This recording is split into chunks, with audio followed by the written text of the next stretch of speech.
All right, everyone, welcome back to Peak Human. This is Brian Sanders, your host. Always reminding you to go back to episode 1. There's so many good episodes. Go back in the catalog. Check out all the great guests. Today, another great one, Andy Schoonover, friend of mine in Austin. He's the founder of a great company called CrowdHealth, which is revolutionizing insurance, upending the Sickcare model. You do not have to use a system. You can kind of go around the Sickcare model if you use CrowdHealth.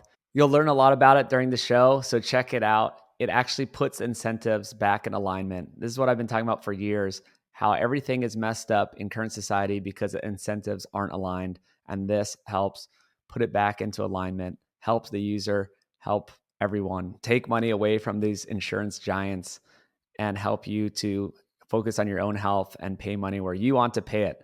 So really good episode with some actual solutions, not just talking about theoretical things. I'm a member of CrowdHealth. You can be a member too with the code Sapien. It gets you 3 months at $99. So I'm supporting them. I don't usually talk about companies on my podcast, but this is an exception because it's actually legit and I use it. And I want people to support this company because this is part of the solution. This is how we create a parallel economy, a parallel society. You don't need to be part of the big systems. So enjoy this one. Support nose to tail. That's another part of this parallel society. Get your body care, get your deodorant, get your hair products, all that stuff. It's what I use. It's amazing. It's made from beef tallow. We get the best beef tallow from regenerative farms and make a high quality product with no additives, no chemicals. This is what you want in your skin. So enjoy this one with Andy. Go back and listen to the old episodes and we'll see you next week. Hello, Andy. How's it going? I'm well. Thanks for having me.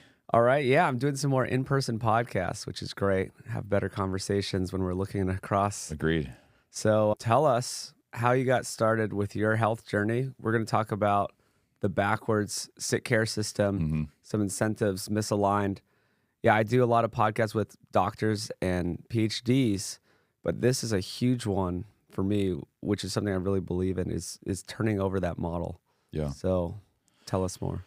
Yeah, I mean, I've been in healthcare since like 2007, so it's been a while. I had one company that was doing remote patient monitoring, so we were actually monitoring folks with chronic conditions in their homes. So we were monitoring blood pressure and blood sugar and weight and things like that. For example, your blood sugar spikes. We would see that. We'd have a group of nurses. We'd call you and say, okay, what happened? What'd you eat? Did you not take your medicine? All those kinds of things. And so I sold that company, got out of that, and was like, man, I'm never going to go back to healthcare ever again. Because it felt so reactive. Our customer was 83 years old on average and had, I think, 3 comorbidities on average. So these were people who had, hypertension, diabetes, and congestive heart failure all at the same time. And so I was like, man, I'm not going to do that anyway. And then just, circumstances of life led me back to doing some more healthcare stuff. And I think along the way, there was a journey of just my own health, seeing, my dad had a stroke and is now is paralyzed on one side of his body. And I think that was kind of the wake up call for me to say, okay, I gotta really pay attention to me and my body and my family as well. I got a wife and a couple girls, and so I want to care for them well. And so, yeah, it just really woke me up to really paying attention to how do we change the system, but also knowing that our physiological well-being is probably the biggest input into that system.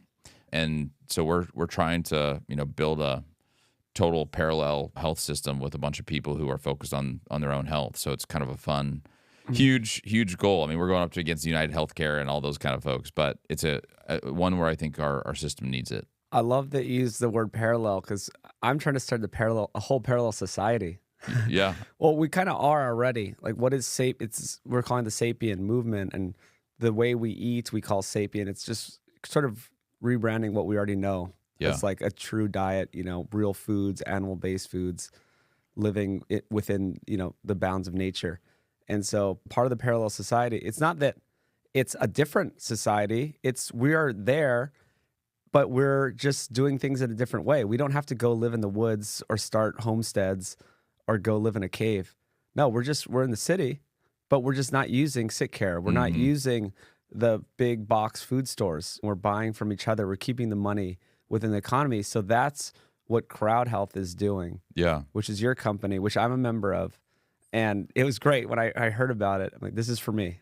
Yeah. But tell me more about how it got started. You have a story with your daughter. Just Yeah. Man, I want to go back to that parallel stuff too, because it's really interesting, because there's so many overlapping things. If you talk about food, healthcare, monetary system, like all of these things clearly have been created to benefit the kind of controlling class and way less focused on how do you really like care for the people in our society, right? And it's sad to me that big food, big healthcare, big monetary systems, big banks, big financial systems have overtaken so many aspects of our lives. And how do we as individuals now create something that is parallel to that and not dependent upon that, independent of that? And that's really what our crowd is about. And so, yeah, man, it's good stuff. So I love what you're doing on the food side, because there's so many overlapping kind of components of that.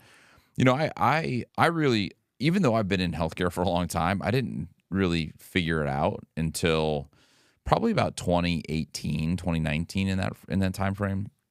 My daughter, I never used healthcare. I mean, a lot of people listening are like, I don't even use healthcare, right? Like, I never used healthcare. And then I started having kids, and my daughter had a perforated eardrum, a hole in her eardrum. And so went to the ear, nose, and throat doc, and was like, yeah, she's got to get tubes in her ear. So in essence, what they do is they just put those little plastic tubes in that hole, so that all the stuff in her ear can drain out, and so that doesn't put pressure on her ear anymore.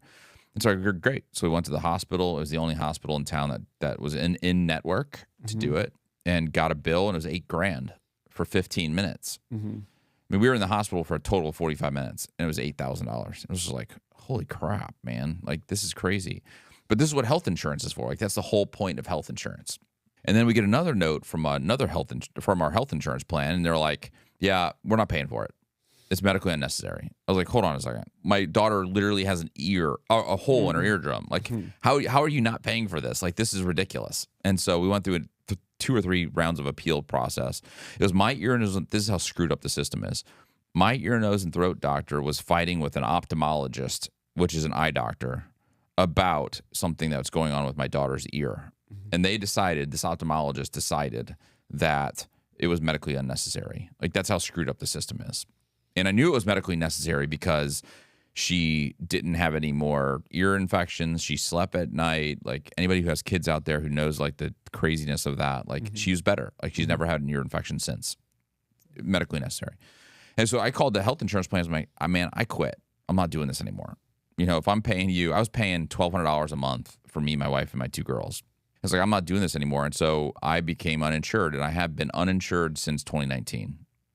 So the only way to build a parallel system in healthcare is to become uninsured, or else you are dependent upon the United Healthcares of the world to tell you what you can and cannot do with your health.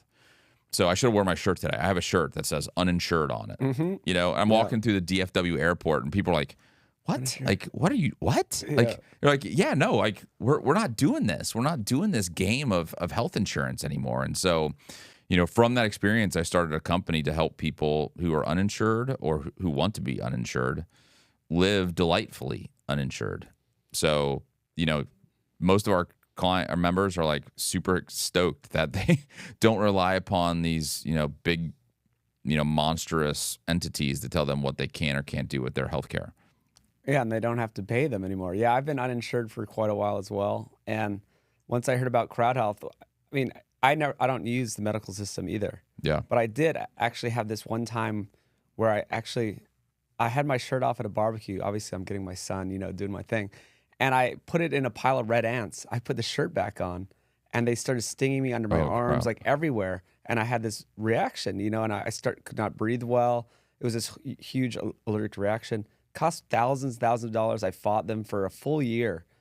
And that was the only time I've used the medical system in years and years and years. Yeah. And then I heard about CrowdHealth, and I'm like, well, I just need to join because you would have helped me fight for that. Yeah. Yeah, we would have done that for you. So in essence, what we're doing is we're taking on the negotiation component of this, you know, and so we would help you negotiate that bill down. And more than not, and I didn't know this because my $8,000 bill, I had to stroke an $8,000 bill to the local hospital. right? And I didn't know I could have negotiated. I could have negotiated down probably to $1,500 or $2,000 or something like that. So, we have attorneys on our side who will actually negotiate on your behalf with these hospitals that, hate us because they have been historically been getting away with crazy billing. And we can talk about, crazy billings. I've got personal examples where it's just like ridiculous what these hospitals think they can get away with. So, yeah, we're trying to help. We're just basically providing tools for people who are tired of health insurance to be sovereign over their own health and their healthcare expenses. And it's worked just beautifully. Yeah. And how many members do you have, or give us some more of those? Like, yeah, we almost are up to 8,000 signups, just short. We may have hit it in the next couple of weeks. Amazing. So, yeah. Well, let's start, guys. Yeah, let's start. Anybody who wants to sign up, we'd love to have you. This is just for our kind of people, right? Like, totally. I feel like the people listening to the podcasts on the Food Lies Instagram these are the people that don't want to use the Sickcare system, and the incentives have to change, right? I've done podcasts for years talking to the doctors. Like, what's the solution? And no one really had a solution. They just knew the incentives are misaligned. Yeah. So yeah, tell us more about it. I think I'll give you just a crazy stat. Do you have any idea how many people or how many babies are born? What percentage of babies are born at home in the United States? Any idea?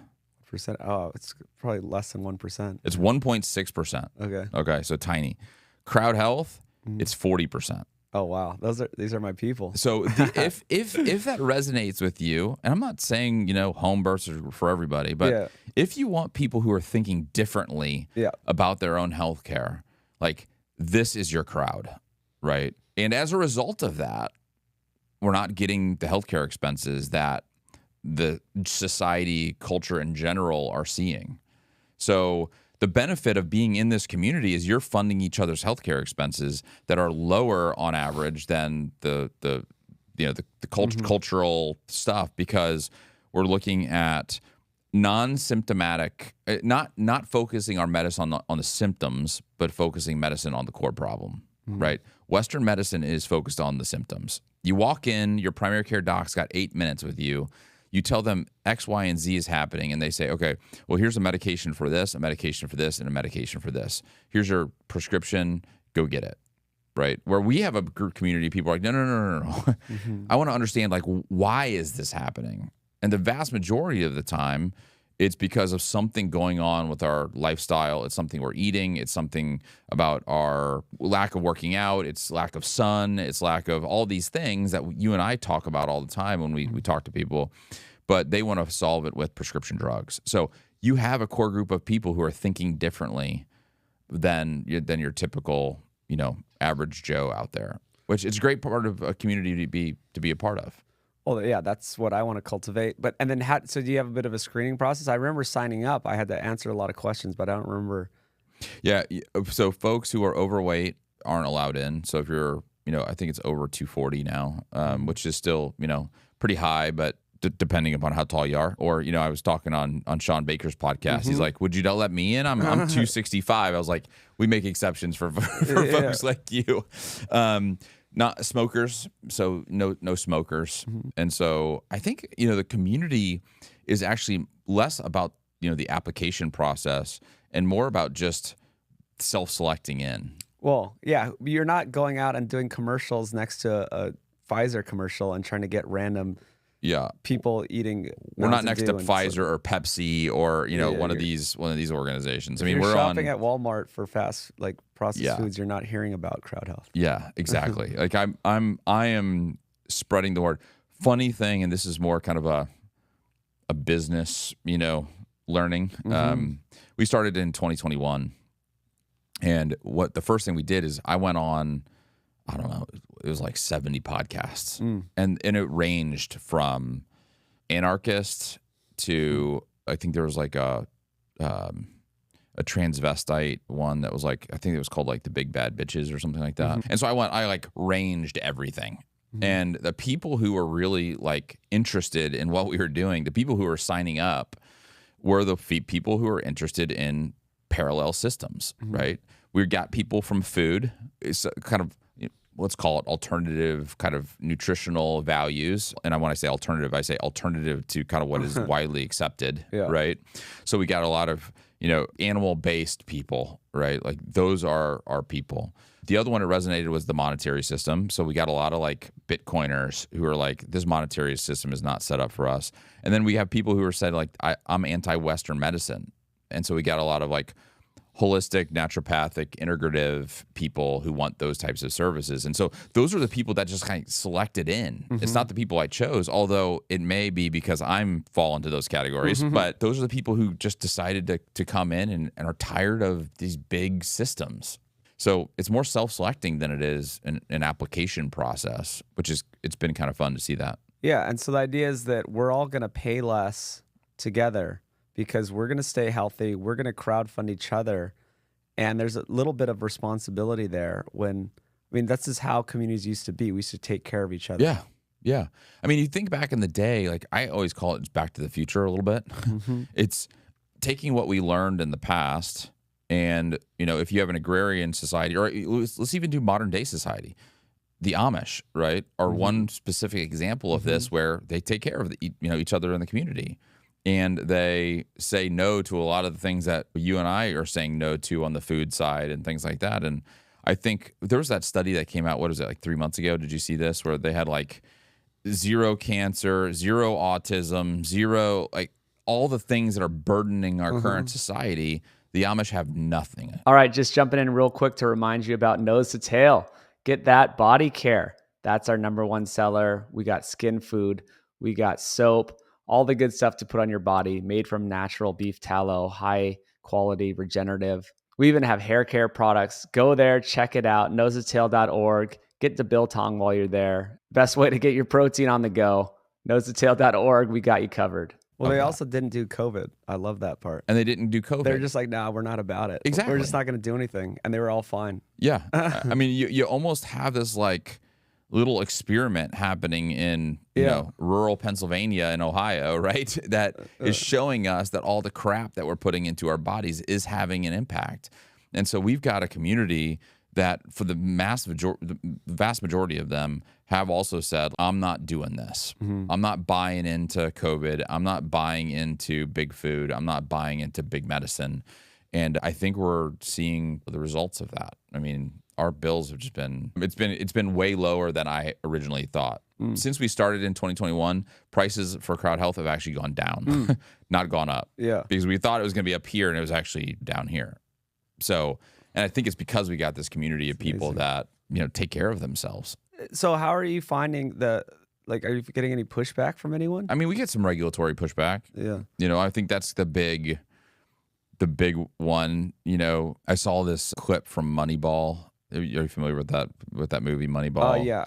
It's basically about, Billy Beane, who's taking on the baseball with taking a totally different look that one, at how you formulate a team. And there was like a little clip in there that says, when you try to take down an incumbent, they see their grip on what they see as most valuable start to slip. And they act like, I think what he said in the movie was like batshit crazy, right? And so the pushback that we're getting are from, the medical industrial complex, which is health insurance plans and pharma and these departments of insurance, within these states that don't like what we're doing. And they want to call us insurance. Whereas like, no, we're not insurance. And so that's where we're getting some pushback. And then, people typically on the coasts who kind of look at us as like, oh, well, this is just a scam or a Ponzi scheme or like all of those like just logical fallacies that people, when something different comes along that will disrupt what they believe to be true, is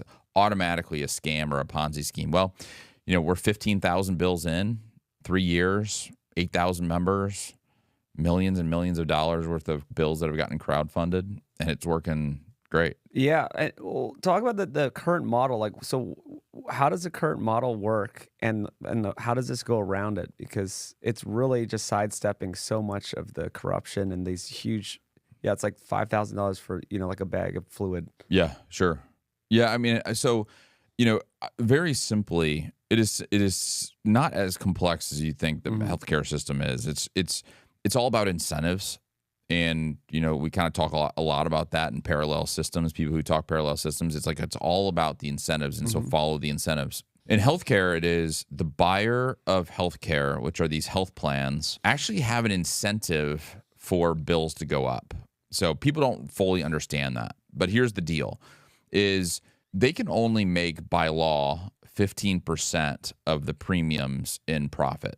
So if you have $1,000 of a premium, they can only make $150. So how do they make that $150 grow by 10%? Right? Your premium has to grow by 10%.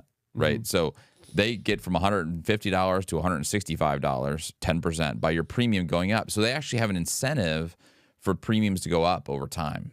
They make more money. Terrible incentive. Yeah. We have a principal agent problem, right? They're supposed to be our agent going out and finding us great, prices, yet they are acting on their own benefit, which is they want prices to go up. That's a problem. It's a little bit like the real estate agent being like, oh, well, let's look at this higher priced house. Not too different. Not too different. Or the waitress, like, do you want another bottle of wine? Yeah, exactly. And they're incentivized to see prices, for us to pay a lot, right? Yeah.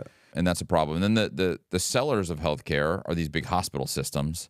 Clearly, they want the price to go up. They want to be able to charge as much as they can. And so you have the buyer of healthcare and the seller of healthcare both wanting the price to go up. And so guess what? The prices are going up. And so that's how we get inflated healthcare prices. Yeah. Well, no. How do you get the inflated costs for everything? Like the bag of fluid that costs 100 times what it should, or it's like, oh, the Band-Aid, or this is an aspirin, and you hear it's like $600 for the aspirin. How does that work in the medical complex? Yeah, I mean, there's a study that came out, I think 2 weeks ago, where 90% of urban areas have concentrated hospital systems. That means these hospital systems are so consolidated that you can't operate without one of them in that system. You and I live in Austin. We have St. David's in Ascension. If United Healthcare came in and said, hey, St. David's, I want you to lower your prices, St. David's would be like, no, we're not doing that.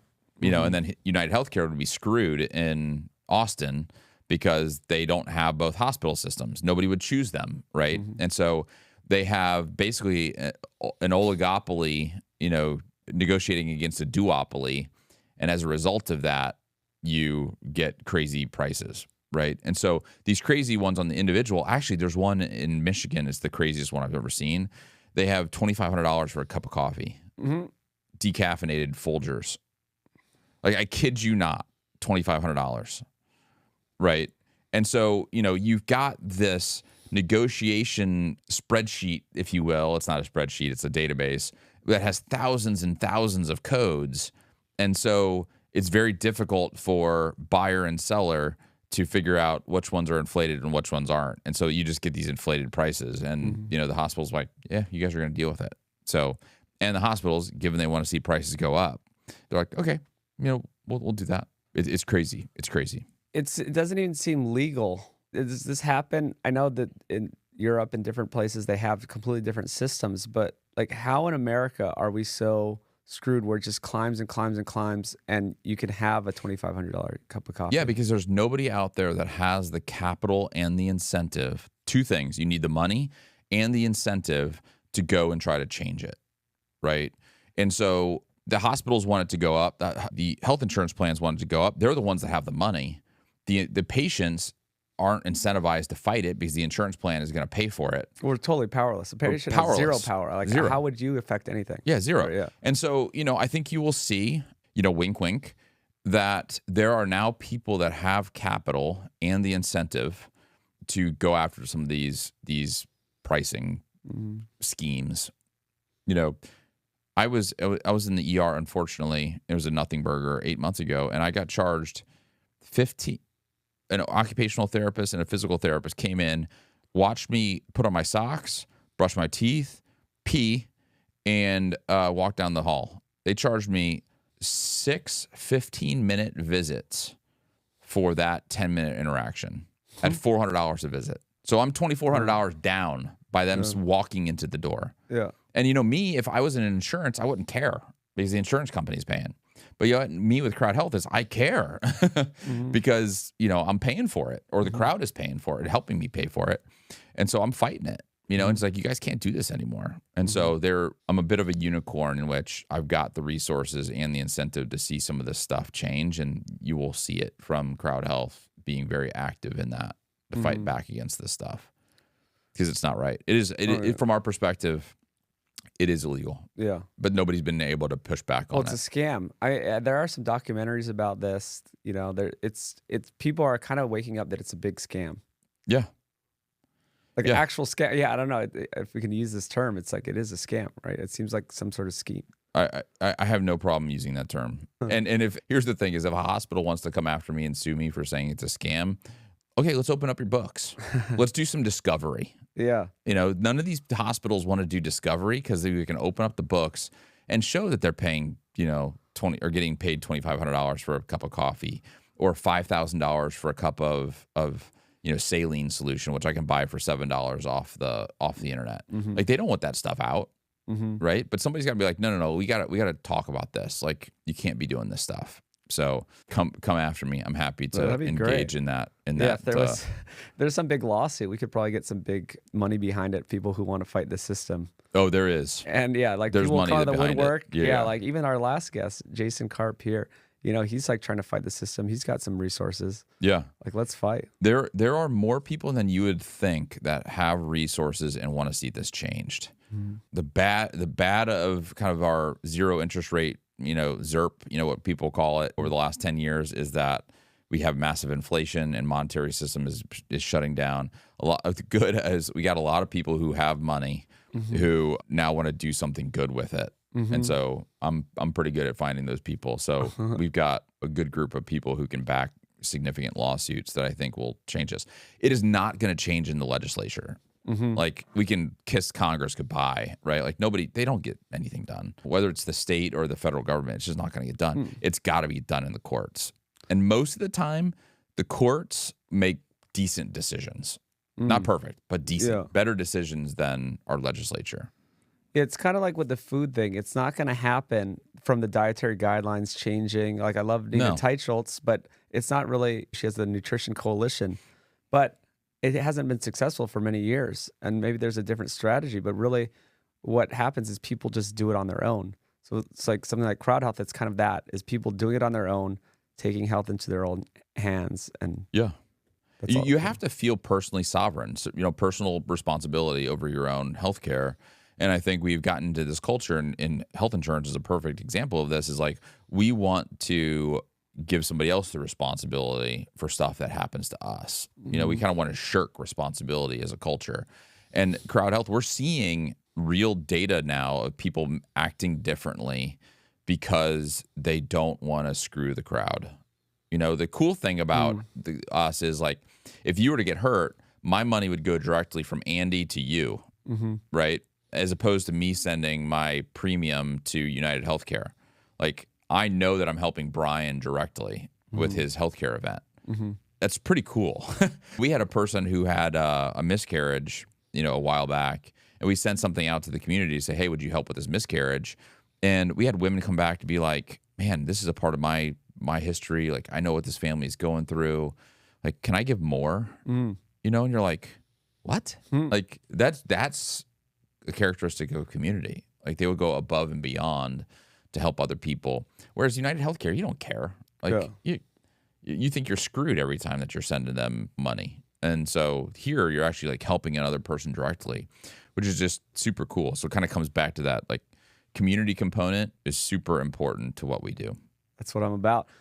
Back to the system, the current system, how do the doctors fit into this mess? Because they're not the evil ones, but they're just stuck in the system. Obviously, they're there to try to help people, but then they kind of get sucked in. Sometimes they end up trying to make a few bucks and bill more than they, you know. That's the minority. Like, that's the outlier. I mean, there are docs that do that for sure. Let's just say this. There's a little bit of a love-hate with doctors. Unfortunately, doctors in general, I think, have a very bad understanding of nutrition. I think the last time I was talking to somebody that had like 6 hours or something like that, like literally 6 hours of We have a stat in the film Okay. in Food Lies in episode 1 that there's about 100,000 hours of medical training, right, for the average physician, and it's 4 to 8 hours, somewhere around that. Yeah. And it's like 0.01% of their training. Yeah. And a part of me is like, oh man, that's terrible. They need more nutritional. But then I'm like looking at where these people are going to schools, right? Mm-hmm. The Harvards and the Columbias and all these people. I'm like, their nutrition training is gonna be garbage. Yeah. Right. But so it's kind of good like that they don't have nutrition training. But it's like, how can we operate a society without people like understanding the fundamental aspects of what makes their body work well? And what we're doing is we're seeing that. My whole business, I kind of feel bad about this, but like I made my money on people who are in chronic conditions in their 80s who have, 3 comorbidities. Like that's awful. Mm-hmm. It's like, how do we, I say this often. My goal of CrowdHealth is I want people to live till they're 80s still playing wiffle ball in the backyard with their grandkids. Like that is a win, right? We don't do that by just reducing costs. We do that by working with people like you so that people can actually be healthy. Live hard, die fast is what I want to do. I want to live well and then just not wake up someday. That's the way I want to go. As opposed to this, like, the worst is like this slow decline over multiple years due to chronic conditions. Yeah. Like that sucks. And is very expensive. Oh, it's ruining our entire world, actually. That expense, do you know the stats on that? Like the last 10, 20 years of someone's life, it's like the majority of the healthcare expenditures. It's less than that. It's like the last 3 years of people's lives. It's like 60 or 70% of all costs are in the last 3 to 5 years of your life. I mean, it's terrible. Where if people were healthy and their bodies were healthy, you'd have a lot more people just like gone. Well, that's my plan. And I did a podcast with this guy from the Sami. He's up in the Arctic Circle, the Sami, the reindeer herders. He was great. He was like really clued into the nutrition stuff. And his dad or his grandpa, I never remember which one, was 96. He went for a 20-kilometer walk in the snow with the snowshoes or long distance ski thing just to say hi to his buddy, and then came back at 96. And then he just died the next week. Like, that's the way to go, man. I think. Yeah. Like, I don't want congestive heart failure for 10 years. No. A part of that too is just like seeing people who live with that for multiple years that you're like, dude, I'd rather be just like push me into the lake or something. It creates tons of turmoil within families, all because, not all, 80 or 90% of the time, it's because bad lifestyle changes in our 30s, 40s, and 50s.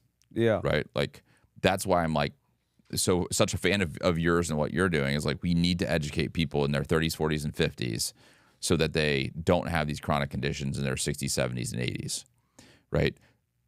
1% of people had diabetes in 1970. Now it's almost 10%. And almost all of that is type 2. And type 2 is a lifestyle disease that can be reversed. And so, 25 cents of every dollar we spend on healthcare goes to a diabetic. Like, that's how bad it is. And it's just lifestyle.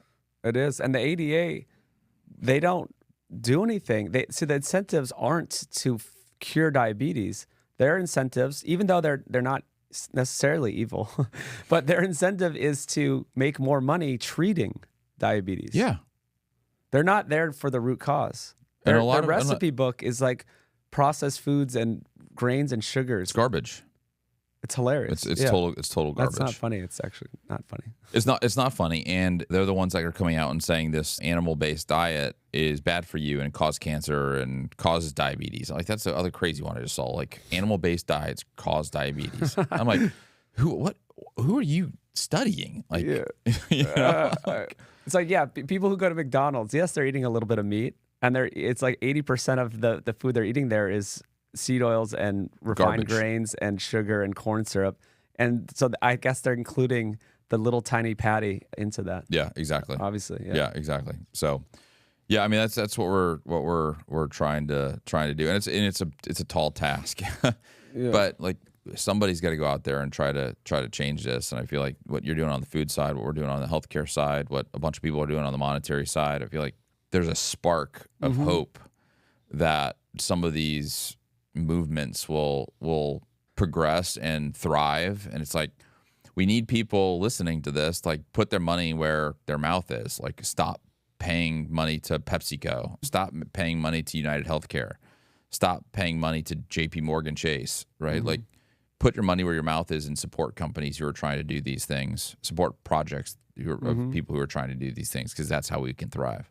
We could do it. It's actually not very hard. Like I said, you don't have to be a homesteader, right? Yeah, no, exactly. You could do this. Like I've patched it together with a few things, and now I am in a parallel society. So I have, the Sapien Center is my community, right? So I'm hanging out there. We're not using WeWork to co-work. You know, a lot of people don't have normal jobs, and we're getting together there for our workouts and our community. I have CrowdHealth, but I also have a primary care, direct primary care. Yeah, DPC. DPC. So that's another one, right? So it's like Veronica Max, I had her on. Yeah. She's great. Oh yeah. So I don't even use her though. Like I just take care of myself. But you know, if I can get a blood work thing with her, I can do little things if I need to. And so I can encourage people to, find people like her. She'll keep you healthy. She has incentives aligned where she's going to get paid every month. It's way smaller than a healthcare bill. Yeah. And her incentive is to make sure you're healthy so you're not always bothering her. The incentives are aligned. Yeah. And then we have our food taken care of. I mean, we have farmers markets here. There's all kinds of ways. I have nose to tail. I get my own meat from my ranchers. So what's left? I mean, there's Bitcoin, right? There's a lot of Bitcoiners in Austin in this movement trying to go that route. Yeah. We've kind of created our parallel society just with those 6 things. Yeah, and I'm one that I'm not like super dogmatic on this, but like on the healthcare side, CrowdHealth, direct primary care, as a single individual, you can get all of those for $200 a month, probably. Right? It's like it's not that much, as opposed to shooting $400 or $500 a month to your health insurance company. I love going directly to ranchers. Most of my stuff is directly from the ranchers. There are times though where people can't do that, and it's just like, okay, like the next best option is stay on the outside of your grocery store. Like just don't go in the middle. Yeah. Stay on the outside, right? Yeah. And it's like it's not perfect, and some of that stuff's not great, but it's way better than going to get the Frito-Lays, from the middle of the grocery store. And like start investing in Bitcoin and other things so that when the fiat government run monetary system falls, you got something there. Like it doesn't take massive adjustments to lifestyle to start living in a parallel economy. Everybody thinks it's like I got to blow up my life. I got to move to the country. Like I live right in the dead center of the city, and I feel like I've on my way to living almost a completely parallel lifestyle to other people, at least in those 3 facets of life, which are 3 big facets of life. We're doing it. Yeah. So I just want to talk about, I had this idea of I always try to think like what goes wrong and why do people become fat and sick? We're talking about the root cause, right? And we're talking about these lifestyle. And I guess I was just thinking about this morning because we're really on the same page. Like you have a lot of people with animal-based eating, or we need a name for it, right? That's why I started calling it Sapien. It's not carnivore, it's not keto, it's not paleo. It's all of these. It's anything that involves real food and having a foundation of animal-based nutrition. And so if we get people on this path, they're not going to get overweight, sick, and all these other things. And I always just think like, maybe we should call our carnivore crowd the Sapien crowd. I would love that. I want to spearhead it to help get more people. It's not copyrighted by you or anything, right? No, so I can use it. I got sapien.org. That's all. I'm trying to, I want it to be used more, right? Yeah. I want people like, oh, well, how do you eat? Well, I'm Sapien. It's like, this is what I do, or how do you live? Because it's better than trying to say, oh, because people just say carnivore. I'm like, I don't think they're actually carnivore. Some people are, like Anthony Chafee and Sean Baker, they're actually carnivore. Yeah. But most people, they do Sapien. They're, I eat mostly meat and eggs, and then, I have some pickles. I have like some avocado, I got some berries, and then it goes from there to tons of other whole foods, there's a lot of good versions of this. I fall mostly in that camp, by the way. That's exactly what I do. It's like, I don't have, like the more I've done this, the more I've zoomed out, right? And be like, I don't need to be in any dietary camp.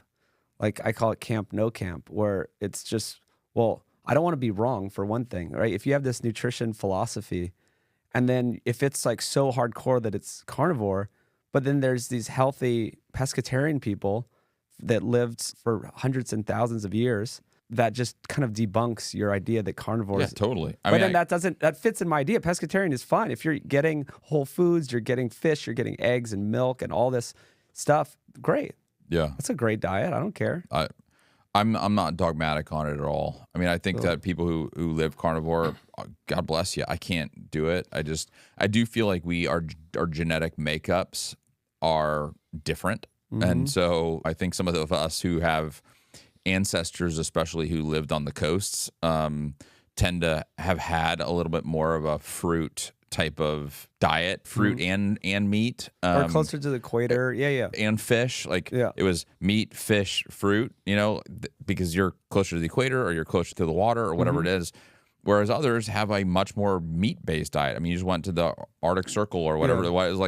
It's a meat-based diet. There's no way around that, right? Yeah. And that's where their genetics came from. And so I think we're genetically predisposed to what our ancestors ate and how our bodies function. And so I just don't think it's a one-size-fit-all for everybody. But I do believe one-size-fits-all is processed food is bad. Yeah. Our ancestors, regardless of where you lived, guess what? They didn't have canola oil. Yeah. Right? Let's take that stuff out of our diet. And I think the challenge with a lot of people is how do I do it? How do I do it with kids? How do I do it as a family? And I think that's a journey that people can go on. Are we perfect in our house? No. Are we on that journey to be that way? Yeah. And I think everybody should be on that journey. Well, everyone doesn't have to be perfect. No. I'm not perfect. I'm very strict so I can be not strict. I say that now, right? I'm very strict, in a sense that I make almost all my own meals. I just love it. For the occasion of I'm at a party and someone makes something and then I eat it. Yeah. I'm not be like, oh no, I can't have that.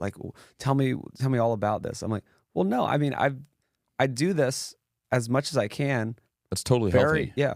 And it's healthy to be anti-fragile. Yeah. You don't want to be where you can't eat a single piece of broccoli or your stomach's going to explode and you're going to have diarrhea or something. That's not good. Yeah. I mean, I think a couple things. One is I don't drink other than when I'm on vacation with my wife. Right? It's there's something soulful to me about sitting on the beach or at the pool with my wife on vacation and having a cocktail. Otherwise, I just don't drink. Yeah. It's just personal. And I'm not ripping on anybody for drinking or not drinking. It's just my personal thing. But I don't drink because I want to have those. It makes it really fun when you can. Yeah. So the other thing too is, do you know Dr. Ovadia? Yeah. I was on his podcast and he said something really interesting to me. He's like, look, if you're financially poor, it doesn't make sense to go to the most expensive restaurant in town, right? You just don't have the money to do that. If you are metabolically poor, you should not engage in, a very poor metabolic meal because it's going to crush you, right? If you're metabolically well off and you want to go and have ice cream and cake with, because it's your daughter's birthday, go for it. It's fine. Absolutely. But you have a metabolic kind of baseline where your metabolism can recover from that. Now, if you put 4 or 5 of those in a row, that's a problem. But you can go out to a nice restaurant once in a while because you have taken care of business before going out to the restaurant. And so I was like, I really like that analogy, right? It resonates with me. Steal that. I'll credit him. Yes, but no. I've stolen it a couple times. No, it makes so much sense because people compare themselves to a professional athlete, and they're like, oh, this athlete goes to Popeye's Chicken before the games. I'm like, yeah, he's a professional athlete. This is a different ball game than you. You're not working out 6 or 8 hours a day. You're behind a computer. Yeah, these people are behind a computer, and that's, oh man. No, this is all leading to my big theory of what goes wrong. Why are processed foods bad, or why do people get fat and sick? And it's this very slow metabolic problem, and it doesn't happen overnight. And I've started to think how do you talk about this? It's your body has a metabolic expectation, and really they're not being met in modern society, right? So with the exercise stuff, I think is super important. I think food is the most important. Agreed. But when I went to Africa, I spent time with the Hadza, the Maasai, the Pygmies in Uganda, and my thinking changed from the idea that we should work out, or you should take more steps, or it's good to work out. Hey, you should work out. That is not it. It is a requirement to move your body. Yeah. That's what I thought, right? These people the human body, as a requirement, needs to move. It doesn't mean you have to go to the gym every day, but there's a requirement that you need to move. People who walking, gardening, just doing basic tasks, and we are not doing that as a country, right? So it flipped the script a little bit. It's not like a nice to have. It is an absolute requirement, and maybe 3/4 of the country is not meeting that absolute requirement, right? They're just sitting in the desk, they're getting in the car, that's it. Yeah. So then that's a metabolic expectation that's not being met. But then there's the food side, which is not being met. And someone who becomes overweight is this slow change that the body's trying to fight the bad inputs, right? Like if you're eating processed foods, it's not like it happens overnight, but it's basically this slow metabolic problem that you're creating where if the food is processed, it interacts with your body a different way, in a more negative way. And I call it the nutrient to energy ratio of like, what do all diets have in common? Good diets is that you're getting all your nutrients with protein, vitamins, and minerals, and you're getting the right amount of energy from fats or carbs, right? So this is nutrient to energy ratio. Most people are getting too few nutrients and too much energy. It's the word energy is hard because people think of it as like, oh, I want energy. Yeah. But I mean, fats or carbs, it's like, this is what's getting you through the day. And so, again, it's not going to happen in one meal. That's why, yes, you could, like, I can have a pizza once a month because I'm at a party, and that's not going to kill me. Right. Because that didn't screw up my entire ratio forever. And there's another component to this because I talk a lot about satiety. And I had Dr. Ted Naiman and Dr. Andreas Einfeld, and they're doing this whole new initiative on satiety. And I think it's like 90% there. But people still can get full off of junk food, right? But then it's just like, why does someone overeat? Why does someone get fat? It's like they slowly have overeaten without knowing it. So it's not just this, it's like this long-term satiety, right? It's not just like in the meal, like that this food is like has a satiety level of this, and then that's why it's good and that's why it's bad. And does this make sense? It's just like totally. It's like this slow process of you're slowly overeating. No one wants to overeat, yet most people do. But why? Because you're slowly eating the wrong food. So your body's just like, I didn't quite get what I needed from this burrito and fries. So you gave me burritos and fries, and there was only like 20 grams of protein in it and like 100 grams of carbs and fat, something, whatever. And then the next meal you do that, the next meal you do that. And so you're just slowly, your body's like, where's the protein and nutrients? So it keeps overeating very, very slowly. And then you just end up fat and with metabolic problems. I think that I heard this the other day where, you got a potato, and if you have a potato, it takes, 200 to 250 calories to satiate you with a potato right out of the ground. You have French fries, and it takes 400 to 600 calories to satiate you. You have potato chips, and it takes 1,000 calories to satiate you. It's like the farther away you get from what comes out of the ground, out of the trees, out of the prairie or whatever, the more calories it takes to satiate you because of the processing component. And we have moved towards that side of the spectrum as opposed to like a potato right out of the ground, right? It sounds like my post. I wonder if this is my Instagram post that maybe it was. Did you split this? Oh, I did. Yeah. I follow you on Instagram, so maybe that's where it came from. And I just tried to steal your thing. No, this is very much it. And I made it a couple years ago, and then I reposted it kind of recently. Was it in the last week? No, I don't know, but people repost my stuff a lot. But I have not seen this exact post. I've seen someone do a similar post. Oh, I think I know which one you mean. It's pretty similar to mine. Yes, someone borrowed it and changed it.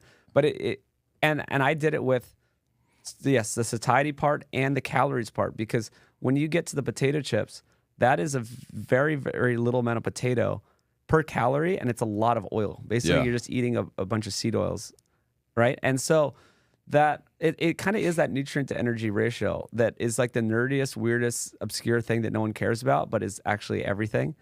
That explains everything. Is this like, if you're taking something and you're moving it away from nature, you're adding more fats or carbs to that, and you're getting away from the protein and nutrients that it contains naturally, and you're just screwed. It's like you're just ruining the ratio, like nature has ratios. People talk about the golden ratio, right? Or like nature just knows how to work. Yeah. And you start going away from that, and then the system breaks down. Amen. That's Amen. like, that's with anything. That's like with the crops and the soil, and it's to do with the healthcare system. Yeah. It's like, actually, CrowdHealth is just getting us back to nature, which is my new philosophy of Sapien, is back to human, back to nature. So for all of history, we took care of each other, and it was sort of just a CrowdHealth model. Yeah. Like, you got sick, we helped you. And then the Sickcare system is an exact example of processed food. It's getting away from nature with a bunch of people coming in to make profit. Tons of middlemen, tons of profit opportunities. That's what I was going to say. It's the middlemen. The middlemen all want to come in and bifurcate you from the end good. So we no longer have a relationship with our food because there's so many middlemen in there that chop it up and process it. We no longer have a relationship with our doctor because we're no longer the doctor's customer. The doctor is getting paid by the insurance company. Mm-hmm. And I always say, you work for whoever pays you. Mm-hmm. Guess what? The doctor's paid by the insurance company. They're not working for us. And so there's these middlemen that are taking not only a lot of the economics, but a lot of the value from that direct relationship with our food, with our doctor, with our money. Mm-hmm. All these things are so aligned. So yeah, I think you hit it on the head. Yeah, I never CrowdHealth thought of it. Sapien. We're gonna play that. I over know. and Let's over, make it a thing. Let's see if it happens. We're trying to start a movement about. Let's get into more specifics, and then I have a big question about how the whole world works. But specifics: how much does CrowdHealth cost? Yeah, so if you're under 55 single, it's $135 that you share with other people. You fund other people's bills, and then it's $50 that comes to CrowdHealth. So it's $185. For a family of 4, it's $605 total. So, that when you compare it to the alternatives is about half of what other people are paying. And it's come from two different things. It's coming from anytime you kind of look at this in economics, the price of something in aggregate is a product of how much of it you consume and at what price. So our members are consuming a lot less healthcare than the average health insurance plan, and they're consuming them at prices that are about 50% less than what health insurance plans pay. So when we negotiate for our members, we're getting about 50% better pricing for our members than United Healthcare. So those are the two things that impact that. So yeah, if you're a single person under 55, it's $185, which is very reasonable, and that's the max. So we only ask for how much we have in bills that month, and so it can be anywhere from $155 to $185 depending upon the month. And then we're also, actually, I do have a code Sapien. Actually, speaking of Sapien, use the code Sapien, and that will get people. Is it $99 for the first couple months? Yeah, $99 for the first 3 months. Okay, and that's all in. So, if you're a single individual, you're just paying $99, and a part of that's going to help other people, and a part of that's coming to us to pay fees. Yeah. I like the transparency too. It's just like, this is a simple model. Yes, we have to take some to run this whole thing. Yeah, I mean, funny enough, and I'm sorry to get on a tangent. I was thinking about it on the way over here that you should want companies to have margin. Mm-hmm. Like everybody rips on companies that have margin, meaning they're making money. Mm-hmm. You want companies that you interact with to make money, because that gives them margin. So if something goes wrong, they don't disappear, right? Mm-hmm. And so they can do marketing, and they do marketing. And you they want do all them these to other things. exist. You want them to exist, and they got to have margin. Yeah. And the more margin they have, the more perseverance they have when things go up and down.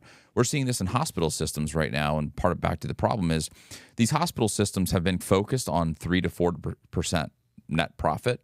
And they do this because they don't want it to make it look like they're profiting a bunch off of people's health, right? The problem with that is it's so tight that if things go bad, and right now what's going bad is there's a shortage of nurses and doctors, and so their profit is getting squeezed to the point that it's become negative, right? So they're not making enough profit. But they built an infrastructure on that 3 to 4%, so it's hard to cut back. And so you want your companies to have profit, and so part of that comes to us. We gotta pay our people. So and expand and grow, and that's the whole point. Well, I learned this the hard way with Nose to Tail. It's like, I thought it would be great to do regenerative agriculture. I have these great ranchers, and then I never made a profit. I've been doing it for years, and we don't make any money because there's no profit margin on whole foods. And then it really snapped into focus of like how the whole world works. It's like, oh, of course, processed foods have the hugest profit margin, and then it's too much, right? It's not talking about like the healthy profit margin. For sure. It's like, okay, well, these boxes of cereal, it's like 4 cents a cereal, and then they sell it for $6. Yeah.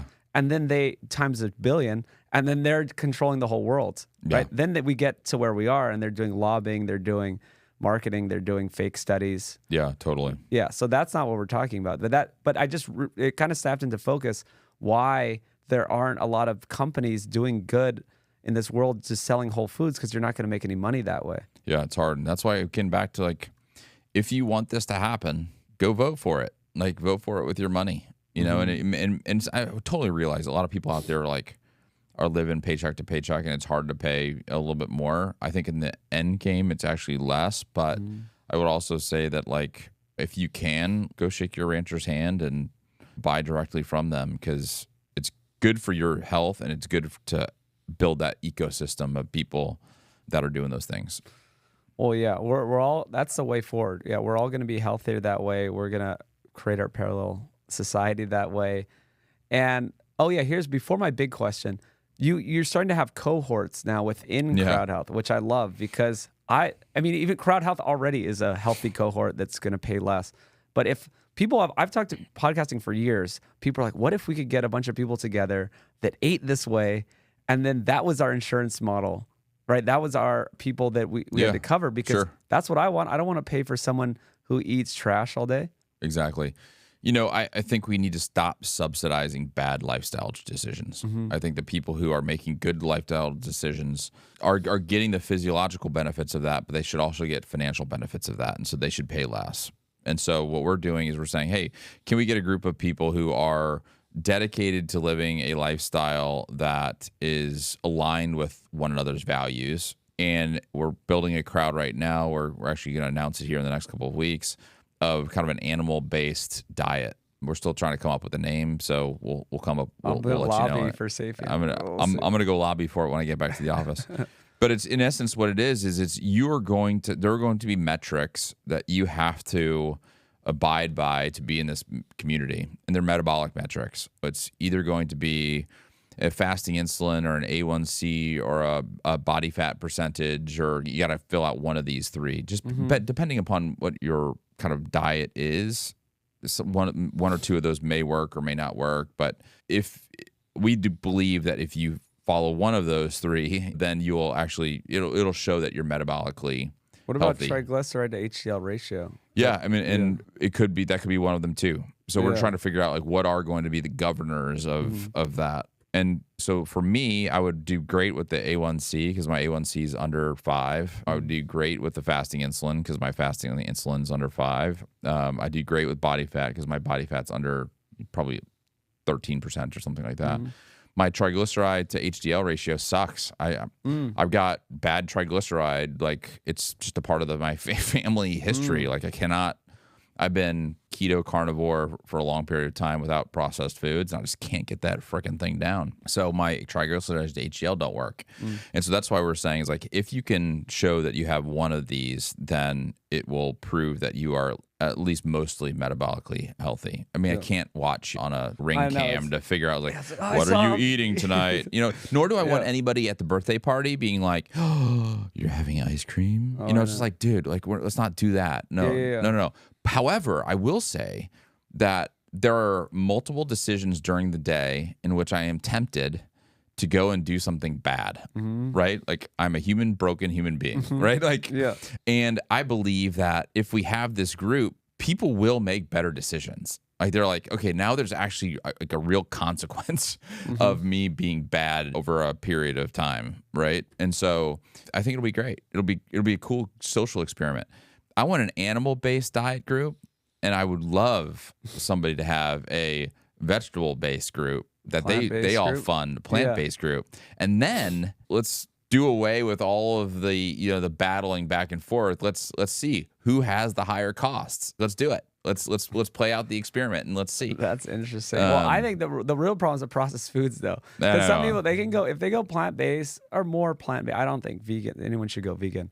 but they could get some benefits. They could Yeah. if they stay away from processed food. Yeah. What I have seen from vegetarians though is meat goes out the window, processed food goes up. Yep. Right. And so that's what I'm seeing. I don't think it's necessarily the plants are bad. I just think that we can have glyphosate-ish conversations and things like that, right? Like some of them are bad, but I think the processed food consumption goes up significantly, and as a result of that, health declines generally with that. I think it's just a bad nutrient to energy ratio. Actually, it's Yeah. pretty hard to get all of your nutrients for the right amount of energy. Like all the vegetarians I know, there's a lot of people in their 50s through 70s, a lot of women I know actually, that they went through that hippie movement, right? And they were convinced to be vegetarian, and they've been vegetarian for decades, and they are not healthy at all. Yeah. They're not healthy at all. Because they're not getting enough protein and nutrients. They're eating too much energy from, the processed foods that creep in. Yeah. If anybody's listening to this and wants to lead the charge on a plant-based crowd, let's do it, and then let's have a little competition. I love it. So another incentive to eat well is you want to take down the other crowd. So we're gamifying this. Let's do it. All right. Here's my big question though. It's a fun one, but it's hard to answer. Is this on purpose? Is this Sickcare system telling people that meat is bad? Is it on purpose, or is it just because of money? Do you know what I mean? Like, are there? I don't think there's a secret cabal of like 7 families, and they're like got the puppet strings. But I do think there's something going on at the top, and I'm just always curious what people think. Are we being pushed in a certain way on purpose? Like, people on Instagram, they're trying to keep us weak. Our testosterone's like half of what it used to be. Yeah. I'm like, I'm kind of with you, and I'm suspicious. Yeah. I'm kind of there though. I don't know. I don't want to influence you, but what do you think's going on at the top? Why are we so backwards, right? How do we end up everything upside down? I think the love of money is the root of all evil. And so I think it's greed. And I think if you present something that impacts another person's way of life, then they will rebel against that. If you present something that it can enhance somebody's way of life, their lifestyle, then they will, do the mental gymnastics to get to that being the right thing for the population. And so I think it is not an intention. I don't think there's a bad intention of keeping people down. I think there's an intention of boosting themselves up. And so I would say it's a money issue. It's impossible for the people at Frito-Lay or whatever, that PepsiCo or whatever the big company is to come out and say sugar is bad for you or processed carbohydrates are bad for you. And not because I don't think they have a bad intention. I think it's a money issue. Like they can't do that, right? So I think it's money. I do think it's money, and I think it is again rooted in the love of money is the root of all evil. It kind of yeah. I mean it's kind of like that. I always say it's not like the CEO of Monsanto or CEO of Coca-Cola can't sleep at night. They're just like, I'm making good products for people, and if they eat too much of them, that's their fault. And you can rationalize. Yeah, we rationalize things away that impact kind of the contrary of rationalizing away would have a direct impact on my thriving, and so we will rationalize away lots of things. So I think, and that's something we all personally should try to be self-aware of, is like, are we rationalizing here because it promotes what I believe in, or am I really seeking truth, right? And so I think there's a lack of seeking truth within a lot of these big organizations, whether it be government, big food, big money, and then the big kind of healthcare, medical, industrial complex. I think there's a lot of rationalizing away some of the harm that they're doing because it would directly impact their lives if they were to take the contrary opinion. Yeah, I think that's it. And I think there's also this law of nature. I'm really into like the laws of nature, and you can't cheat nature. And there's a law of nature that what's good for them is bad for us. I think that Distributive. Meaning that like what's good, if you're say if you're an Egyptian pharaoh and you're trying to control, hundreds of thousands of people and slaves and all that, what's good for you is just sort of inherently not great for the individual. Right? What's good for that pharaoh is cheap grains to feed the masses, get gruel, and you to work 10 hours a day and get whipped, perhaps, to work harder. It's not good for this individual. So it's just kind of, and then what's good for the individual isn't really good for the top. And that's just like a law of nature, right? It's like, I think that's how the world works. It's like, what's good for me is to eat whole foods, animal-based diet, sun, movement, the sleep, the whole thing. Then I don't use the Sickcare system. I don't use any of those systems, so it's bad for them. And then what's right? So it's the opposite. I think if you define good for or not good for financially, I think that does make sense. Yeah, financially, what's good for Doritos is to put less nutrition in their chips, so you eat more of them. Yeah, and I think with your Pharaoh example, financially, yes. I think if you look at that as like, I'm going to use the word, I hope it doesn't sway anybody, but like the spiritual good of people, if you look at it within that framework, I don't think it's as distributive, right? Like, so if you're Pharaoh and you're saying, look, I want to hoard, I want to make as much money as possible, that becomes very distributive. If you want to say, I want to see my community thrive, which may mean like less money for me, but more thriving for my people, which if my people thrive, then I ultimately will thrive, although I may not make the most money possible. And so that is a little bit more of like a spiritual, good. Yeah. But I think, again, it comes back to money, right? People put money up here, whereas I think with the way that we have screwed it up is, for me, money is down here, right? Like, I want my faith, my family, my people at work, all more important than like what is the economic outcome. Because I truly believe if you take care of all those things above money, the economic outcome will come. It will come, right? And so that's where I think we've kind of got it screwed up culturally, is we put the financial on the top of goodness, right? Yeah. I don't know. I have to think through that one a little bit. No, I think you're correct in that, but in the modern world, the vast majority is just about the money, and so the incentives are misaligned completely, diametrically opposed. Yeah, almost. I think that's right. No, but I like your answer because I think you're correct in that is not the only system. I maybe it's not a law of nature that it's opposite. It's just that there is a different system where you can, as a more benevolent leader, that you could have incentives that also keep the lower people thriving, and that would benefit you if you had your values. So it's possible. It's just people don't do that in modern systems. I agreed. Yeah, I like that. It's possible. We just don't do it. So the Sapien movement, our new parallel society, will do that. Yeah, for sure. Yeah. I mean, I think that you even seen within the community that you work over at the Sapien Center, I think there are people there, and I've met them directly, who will take a sacrifice for another human being because it's good for that human being, even though it is not maybe good for me financially, right? Like, why would I support somebody who, has a healthcare need, on my own accord? Like, it is a distributive thing for me financially. Like, I will give to somebody else who needs help with whatever is going on in their life. And so that's a negative for me financially, but it's a positive for me overall in terms of my life, right? And so I think we have to reframe what we do in terms of, are we willing to sacrifice for another human being?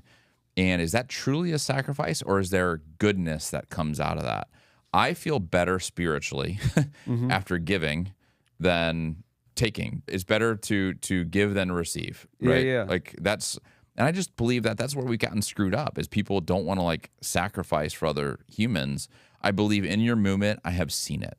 I've seen others sacrifice for each other for a better good, a bigger good, a spiritual good, as opposed to a financial good. So there's another component of this that I think within pockets is actually happening. I think it's the long-term thinking. I'm really into that too, the whole marshmallow experiment. And I've always been the kid that didn't take the marshmallow. It's like I've tried that on my kids, by the way.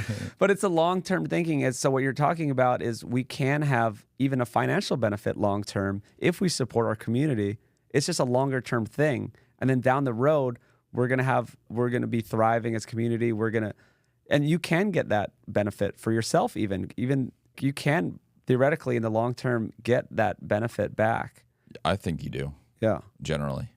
It's not going to all come back around, but I think it's a law of probabilities in reality. I mean, I hate to be like statistical about it, but like if you help 100 people out and you at some point are in a time of need, the probability of you getting help by helping 100 people is way higher than if I screwed 100 people, and the probability of them coming and helping me is much, much lower. I mean, the CrowdHealth is the exact same thing. Yeah. Every time I send you a request every month, you have the ability to say no if you want to, but you say yes because you're taking a low time preference approach, which is, hey, I'm going to help somebody else now, knowing that in the future, if something happens to me, people will come and help me out. There's a reciprocity there. And so we do that calculus in our brains all the time.